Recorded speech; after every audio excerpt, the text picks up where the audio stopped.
Hi everyone, and thank you so much for the invitation to come and speak with you today. We're speaking about my personal favorite topic, which is sustainability, and thank you to Erin for kind of setting up some points that we might touch on during this talk as well. So today, I'm going to give some kind of practical tips for every scientist that you can use in your lab. And actually, a lot of these tips I actually use at home as well. So hopefully you'll be able to get something from it. Thank you again to all of those who answered the survey. And as Richard said, we're going to keep it open for another month. So we would love to get more responses and more information. So yes, my name is Dr. Fanny Yuen. I'm from an organization called greenyourlab.org. It's essentially a network forum site that is built by scientists for scientists. We kind of get on there, answer each other's questions. We have our talks and networking events, and together we're really trying to build out a Green Labs best practices database where we sort of put in like, hey, this worked for me, this didn't work for me, and just sharing our tips and tricks for the whole community and putting it in a centralized location. It's completely free of charge, so please do come join us if this is a topic that you're interested in. So why don't we start with what is Green Lab, right? And why is it important? For those of you who may not have really thought about it, science really does have a sustainability problem. We often, are trying to develop all these great new technologies to save the world, and yet as we're doing it, every time we run an experiment, that has a certain footprint. And we have to make sure that that footprint is smaller than the benefit that we're generating for the world. So I was doing this study we have some offices here in Brussels that has a bunch of labs. And then also we have a site in Geneva, and that one is just offices. There's no labs in there. So they had the same number of people, same kind of structure. So we just compared just the energy bill, well, not exactly the bill because obviously two different currencies, but just the amount of energy that we were using. And our facility here, our institute here, uses 10 times as much energy and 6 times as much water. And the number that I have on 12 billion pounds of plastic waste per year came out of the University of Exeter. They went and measured all of the plastic waste a bioscientist makes over 1 year, and it was pretty much like a ton per scientist, a literal ton. So it's not to say like, hey, our footprint is really small and like nothing should be done about it. Really, we actually make quite a big footprint. We just don't always notice it. And so yes, I'm going to give you 10 actions for your lab today that hopefully all of you can try to apply immediately. So when I was looking at some of the results of the survey, I saw that a lot of you are just, sort of starting your Green Lab journeys. 25% of you, it's grassroots, so really trying to build from bottom up. And so for those people, I would say like, hey, if you're interested in it and your lab hasn't started doing something about it, the first thing you should do is start the discussion. Try and find out who's interested in doing sustainability, what's already been done, because sometimes things have already been tried in different labs that you may not be talking to at your institute. They may also be, already trying something that works and that you can piggyback off of. And you absolutely do need to sort of involve your health and safety environment officers. They may also have some ideas, and if not, then it's really important to get them on your side because obviously they have lots to input when it comes to changing the way things work in your lab. The next is really finding the right argument. So when I was looking at the survey, most of you are doing sustainability in your lab because you care about the environment. But that argument doesn't always work for everybody. So I want to give you a few extra ones here that you might be able to use as you are trying to get more people involved. One is the potential savings. So, we'll talk about it a little bit more later, but a fume hood, for example, uses the energy of almost 3 households worth of energy. But if you just shut the sash on that fume hood, then you're saving 1.5 households worth of energy. So that's a huge savings that actually goes and hits your bottom line. I'll have more case studies of other bottom line savings later that we can talk about. The other one is great PR. So there's obviously, if you're at a company or if your institute is generating sort of press to talk about your sustainability initiatives, that can be, really positive and gives people this little boost. Safety is a good one. So we were talking about the fume hoods, for example. If you are running an experiment in a fume hood and if you have the sash down, well, if you have an explosion, which literally happened to me once, if you have the sash down and you have an explosion in the fume hood, for example, you know what? Guess what? Fewer people are going to get hurt. You're not going to have such a big impact. And so sometimes sustainability and safety can go hand in hand. Grant and regulatory risk change. So we know the political environment in the US is changing, but there was a lot of green chemistry legislation coming. Better Grants in the US is an organization who's really trying to look at how grants in the US are given out and really trying to say, like, hey, what is your test plans? How are you planning to spend the money? And are you, reducing your carbon footprint as you do that? And then looking at seeing if they can change the way that grants are distributed. The other one is like consistent culture. So as I was saying, scientists, we really want to do good for the world. And sometimes when we walk into that lab, as soon as we don that lab coat, we're like sort of completely different people. All of a sudden, we're no longer turning off the lights and no longer turning off the equipment. Things that you would do at home, somehow you no longer do when you're in the lab. Somehow you think none of it is possible anymore. And, we're dumping all sorts of chemicals, things that you wouldn't do at home, but somehow you're a different person at work. So why is that, right? And does that mean that you're going to be able to keep those new scientists, right? As we're looking at, Gen Zers and millennials and those younger generations tend to care more about sustainability and tend to be looking for organizations that align with their values. And so we think that that's really important if you're really trying to keep people in their job long term, that may be something that they care about. So the next one is really not to be afraid to question. So one of my favorite quotes, this is Dr. Grace Hopper.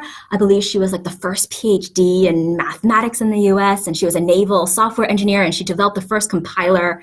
So amazing woman. And she says, the most dangerous phrase in the language is, we've always done it this way. And she goes on and says, humans are allergic to change. I try to fight that. That's why I have a clock on my wall that runs counterclockwise. I think it's such a fabulous quote. So how many of you are digging through papers from the 70s, right?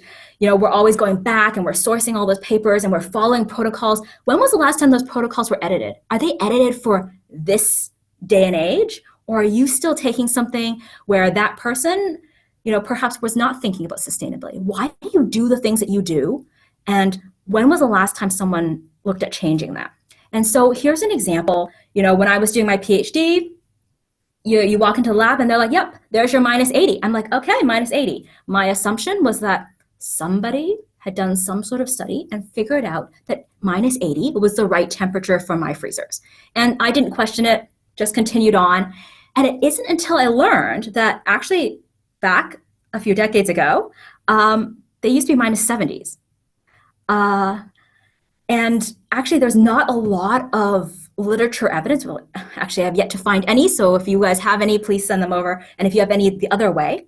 But there isn't a lot of good literature evidence of why we need to go to minus 80. And from what I've heard, it's really just because refrigeration got better, insulation got better, chemicals got better, and therefore they were able to push the freezers to minus 80. But if you set it at minus 70, there's not much difference. So Green Your Lab, as well as some other organizations, we're trying to build out databases. So if you tried to put your samples at minus 70, tell us how it went. We'd love to hear so that we can share that information along. I think what was surprising is in my lab, we had we had some freezers as well at minus 20. But I have colleagues who do the same types of experiments in Australia. They keep theirs at minus 30. Why? We keep the same samples in there. So somewhere along the way, we get taught these protocols, and we just repeat them over and over again. And every paper that you write now, every protocol that you generate, the next generation, they're going to copy those protocols too. So if you already bake in sustainability into your protocols today, then your impact is magnified, because so many other people will then read your protocols, follow your protocols, and they will already be doing it with one more step of sustainability in mind. So one very, very simple one is to switch it off. So we're saying your lights, your computers, your equipment. I argue with a lot of people in my lab, we turn off all the pH meters, all the scales, all the balances, everything. Pretty much if you're not a fridge or a freezer, almost everything gets turned off unless the manufacturer specifically says you cannot turn it off. And even then, sometimes you call them and we say, hey, just want to double check, actually true or not. So take the effort to double check.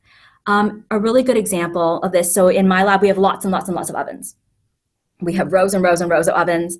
And what we did was we just tracked, what happens if we turn off that oven at night and on the weekends. And we found that really, for an oven, we're able to save 1.4 tons of carbon in a year. And actually that then translated to, per oven, a couple $1,000s in savings. And so this was a really good project, very easy first project for somebody to do, right? Very, very easy first project for someone to do. We put some trackers on, we were able to prove it out. We then put on some switch off timers. It turns on in the morning at around 6 a.m. So it's nice and warm for when people get into work, and it turns off in the afternoon around 6 o'clock as well. And then for the rest of the time it stays off. And at first people were a bit resistant to the change. They were like, oh no, we can't do that, it doesn't work. But we've now implemented it for 5 years now, and every year it's benefiting us over and over again. And it was a very, very easy change, very, very easy to show the monetary savings, and very, very easy to show progress. So if you have equipment, not necessarily ovens, but anything you've got that might be really, really easy, those might be projects you want to start with. So it could be things like changing your lighting to LEDs, for example. So that's another project we did in the lab. Those types of things are very small, very immediate projects that can very quickly add up in savings that can show. We talked about shutting the sash. So as your fume hood is sucking in all of that air from your lab, that air has to be cooled and reheated, right? So if you've got a variable rate fume hood, think about shutting the sash. Very, very simple as well. If you've got a little bit more time, you might want to study, for example, the number of air changes that are happening in your lab, what's necessary for the types of chemicals you're using. And we'll talk a little bit more about green chemistry in a bit as well. But at minimum, shut the sash, just put a sticker on it. That's all we do. We just shove a sticker on the fume hood. It says, shut the sash when you're done. And we can already see the savings that it's generating there. Cold storage. So we mentioned cold storage a little bit before. So this is, actually most of these things I, try to do at home. So doing preventative maintenance. So going to, how many of you have gone to your labs, pulled, see the back of the freezer and cleaned out the vacuum coils in the back? And because that affects the heat transfer that you have, right? If it's all dusty and stuff, you're not getting good heat transfer. So vacuum those out, check the seals that they're nice and supple so that the door closes well. Doing fridge freezer inventories. So, there are some really fancy programs out there where you can track and you can scan your barcodes as you put things into the freezer. But you know what? Some of the simplest ones can be as easy. Just stick a piece of paper on, put down your sample. I literally do this at home in my freezer. So that way, if I needed to see what I want to cook tonight, I just go through my freezer inventory without having to open the freezer, because every time you open the freezer, all that cold air escapes. And therefore you're losing all of that has to be, re-cooled down again. So I can see what I have in the freezer and decide what my meals are, do all the planning, know approximately where it is in the freezer, open the freezer, grab what I need, close it back up again. I do this at home, I do this in the lab. It's a great way to really try to save energy. Regularly defroster freezers is another one. This is something that we often get a bit lazy about, and also doing an annual clean out, right? If you have a lot of frost out, it means that it covers up the seal, your doors don't close as well, and when they don't close as well, then you're losing a lot of that cooling, cool air. We talked about -70 versus -80, -20 versus -30. Also, hey, are you actually even running at that set point? So many of our thermometers are iced over, and so you may be 5 degrees off from that. So double check that. Look for room temperature storage, right? We've got a lot of new DNA kits and things like that, where it used to be we used to store everything in the freezers, but now there's some capabilities to store molecules at room temperature. So maybe see if that's an option for you.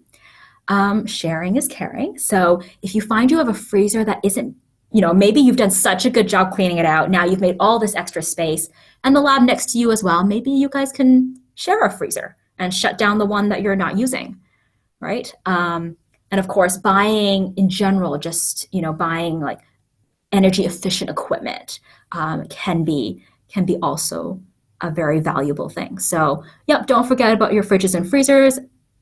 And yeah, if you can apply this anywhere else, do so. The next is reduce, reuse, recycle. So I think as a kid, we've been taught reduce, reuse, recycle, reduce, reuse, recycle. But sometimes we don't think about that in the lab. So of course, it's things like reducing your sample sizes. Can you make them smaller, right? Why is it that the protocol keeps telling you to make up all of your chemicals to 100 mils when you only need 20, right? It's one of those jokes like, how many PhDs does it take to divide by 5 so that you only make the 20 mils that you actually need? So we often follow the protocol. It says make 100 mils, you make all 100 mils. And then you throw the rest away. Reuse, so I'll show you a little bit about this in the following slides, but there's lots of plasticware and things that you can reuse. And then there are a number of different programs where you can recycle a lot of the labware that you use.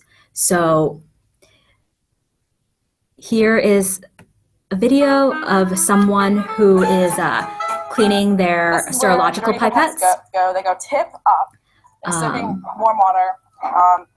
So yeah, so you can see here what they've done is they put all their serological pipettes in, and they've been cleaning them in there, and they're just re-putting in a filter and then reusing them. Of course, you can move to glass, for example. A lot of us don't know that those little microliter pipettes that we use that's plastic, there are actually glass versions of those, right? What did we do before plastic, right? So there are actually glass versions of them if you prefer, and if that's suitable for your lab.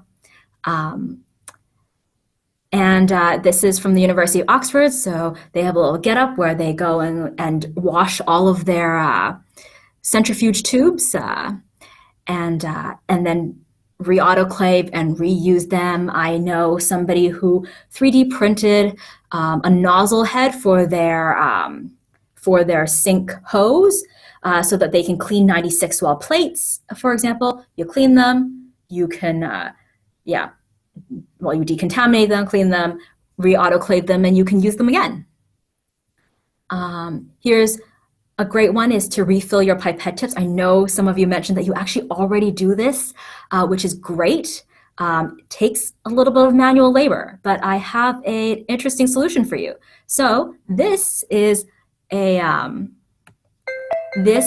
little contraption that is, the designs are free on Thingiverse. You can 3D print this. And what it does is it helps you fill your pipette tips faster. You can alter the design so that it fits the pipette tip heads that you're using. And let me just let them show you there.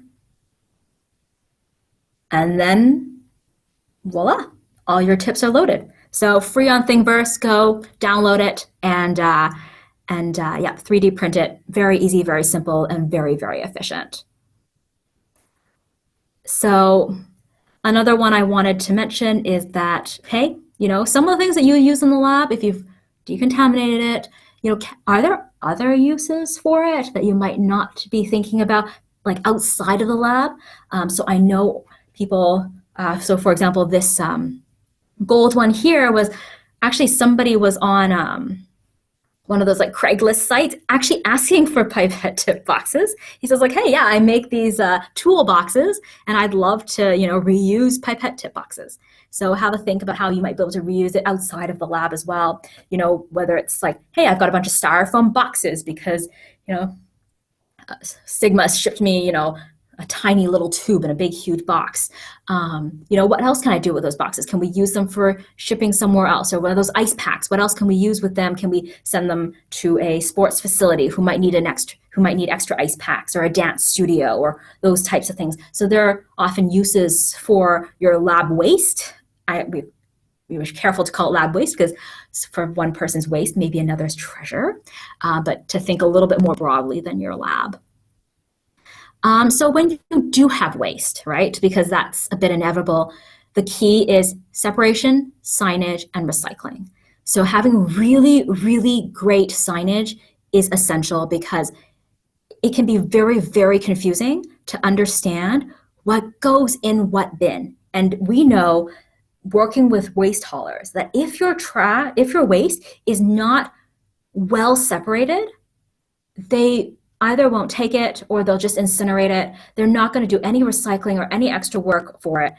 And so if you're trying to put in those kind of recycling things, your waste really, really needs to be segregated really, really well. And signage and education is really important. I always advise people to do a waste audit. So go through, take your waste, see what's there, what is contributing most to your waste, what are the big offenders, and then start kind of attacking the problem from there. So here are just some companies who do have, say, like recycling programs for lab waste. I won't go through them all now, but don't think that your lab waste cannot be recycled. It's about finding the right organization that can do that for you, and of course their availability in your country. So when it comes to chemical waste, if you're not already using one, please, please, please look into using an inventory system. This may be as simple as an Excel sheet, a Google Docs sheet, something like that. There are much more sophisticated systems, of course, that you can use. But if you put down where a chemical is, its expiry date, who the owners are, that allows you to, one, track your chemicals, right, to see when the expiry is coming, to share chemicals. So I love it. Sometimes I need to do an experiment. I've, run out. I've made an order. It hasn't arrived yet. I will be like, hey, so-and-so, I see you've got some. Yours is about to expire. Could I use it? And when I get fresh stock in, I'll replenish yours. And so we do a lot of that where I work. And I think it's a great way to sort of help everybody use kind of first in, first out, rather than everybody having their own bottles of the exact same thing. So this greener solvents, so doing, substituting your solvents. This one is from Beyond Benign. There's a lot of other ones out there. I particularly like this one because it's from another nonprofit organization. And you can say like, okay, these are the chemicals I usually use. What can I substitute it with? There's a number of these online. You can look for ones with the chemicals that you're using. And I want to thank, so in the survey, somebody had suggested using this urineless, as a non-radioactive substitute for their TM staining. So things like that, to be looking for those options where you can say, hey, let's use just more benign chemicals. And when we're talking about fume hoods and air exchanges, right, the more benign chemicals you use in the lab, then the fewer air exchanges you require, the less dangerous it is for your health and safety. So there's lots of benefits all the way around if you can look for those greener chemicals in general. So water reduction is number 7. So in my lab, we wash a lot of beakers and such like that, and we put in some water trackers because we weren't able to get data on our kind of lab basis. It was just like either for the entire institute or none. So we put in these kind of water trackers on our taps, and we tracked both our water usage over time, but also like, hey, if we clean differently, what does that mean? How does it change?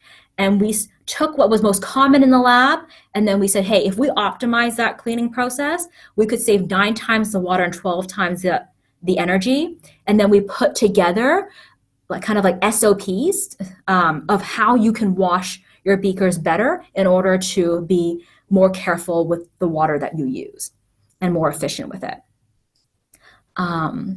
Things like, your dishwashers as well. So my lab doesn't use a dishwasher, but many labs do. And to think about that, yeah, sometimes dishwashers can be much more efficient, as well as you can control, because you can stack everything to be run maybe at nighttime when the electricity demand is lower, so that you can sort of help the electricity grid a bit. Here's another tip on water baths. So on water baths, often you're, say, evaporating all the water, but put on a cover or use some metallic bath beads. That's a handy little idea as well. And you can even get rid of using the racks or weights, because the bath beads will hold your samples there. And then really looking at the type of water quality that you're using. We often, just go for the millipore ultra pure water right away because we don't want to risk anything. But really, if you think about your washing practices, what is the water that you need? Because each one uses more and more water to make 1 liter of water, as well as more energy and more consumables and those types of things as well. So just checking that you're using the best water quality for, like, when I say the best, not necessarily the highest, but the best water quality for the task at hand. And then, of course, to turn on your autoclaves and your dishwashers and such only when they're full. So in my lab, what we do is we say we only turn it on twice a day, once in the morning, once in the afternoon, and fill. And if it's not full, then, if it's urgent, of course, you can turn it on. But if not, then we wait till it's full. So number 8 here is that your computer doesn't get a free pass. So unsubscribe from those emails that you don't want. You don't want them anyway, so why keep subscribing to them? Because each one that gets sent to you, even though you're not reading them, is some sort of footprint. If you have your cameras on right now, for example, you can actually really lower your footprint by turning it off, because I can't see you anyway. So unless you're having a discussion, unless you need to have that connection, turning off your video on your camera and listening to your webinars that way could be, can really help your footprint. We were talking about, Erin was talking about, how do you store your data? Where are your backups? Do you keep them in cold storage or cloud storage, right? So where you keep those, where those databases are, that can also impact your footprint as well. So yeah, if it doesn't need to be on the cloud, then, maybe put it in cold storage where it's not, you only have to retrieve it when you need to. Another one is, where are you going? So this was a really interesting study, but they looked at the life of a PhD student and the amount of carbon that they generate. And so much of that, half their footprint is essentially just traveling to conferences and meetings. And I understand, we don't want to live in a world where we go back to the COVID situation where we only do this via video conferencing, but sometimes you can do things like hybrid conferences. So, for example, I was organizing a conference. We had a site in Brussels, a site in London, a site in the US. And what we did was we had keynote speakers in each of the rotating sites. We broadcasted some of it. We had people go to their closest center, and therefore we were still able to meet, have connection, have some food and drinks and make those connections. But we were also able to get all of the speakers and all of the sessions from all the other sites and all of that expertise as well. So there's other ways to do it that's not just 100% video conferencing. And the last one I want to say is to have fun. Because sustainability for most of us is not our day job. It is a way that we would like to show our love for the earth and to progress in what we see the future to be. So don't forget to have awards and fun things, and just enjoy the journey as well. So try not to make it always stick and no carrot. So wanted to quickly leave this for you is to never doubt that a small group of thoughtful, committed citizens can change the world. Indeed, it's the only thing that ever has. So I hope that you here are those thoughtful, small group of committed citizens, because we together can change the world. So I want to remind you again about the laboratory sustainability surveys that you can see on the BioEMTalk website, and we will bring that back in the future for more discussions. And and if it pleases you, please do come join us at Green Your Lab. Thank you, Fanny. Any question? There is a lot of chat and discussion. Okay. Yeah. Wonderful. So anybody want to ask a question for Fanny? How are we doing with time, Tom? We have 1.5 minutes left. Okay. All right. So Fanny, I actually put this in the chat. One of the things that's exploding in my lab is because the styrofoam shipping boxes, because our users cannot bring samples in our building. Everything's shipping. And we have box full of ice packs. I try to give it to my neighbors who fishes, but they all say they have plenty at home. You have any suggestions for for Yeah, so it depends on the repurposed these, or so it depends on the ice packs that they are. Some of them, can be, especially the hard blue ones, find out what the ingredients are. Some of them, it's just a salt solution of some sort. You can just pierce it and then dump it down the sink. Other ones, not so. Other ones, if it's a gel, if you open it, they can dry down. Then they pack a lot smaller. So if you are going to dispose of them, yes, as I was saying, like a lot of like dance studios, shipping places, they often need cold styrofoam containers as well as ice packs. Styrofoam containers actually can, if you pull the air out of them, they actually do condense really, really small. So I don't know if any of you have seen, like, they put a little styrofoam cup by the Titanic, right? It turns out it's tiny weeny now because actually a lot of it is air. So if you're trying to reduce your waste, those are some options too. There are companies that do take back programs for their styrofoam containers because they can really be reused over and over again. So looking for, one, ways to reduce that waste, two, to reuse them in some other way. I know you've been trying to give them away, but try it a little bit further out. There may be other people in your community who might be able to use them. And three, to look for some of those take back programs that companies are offering so that they can take them back and reuse them.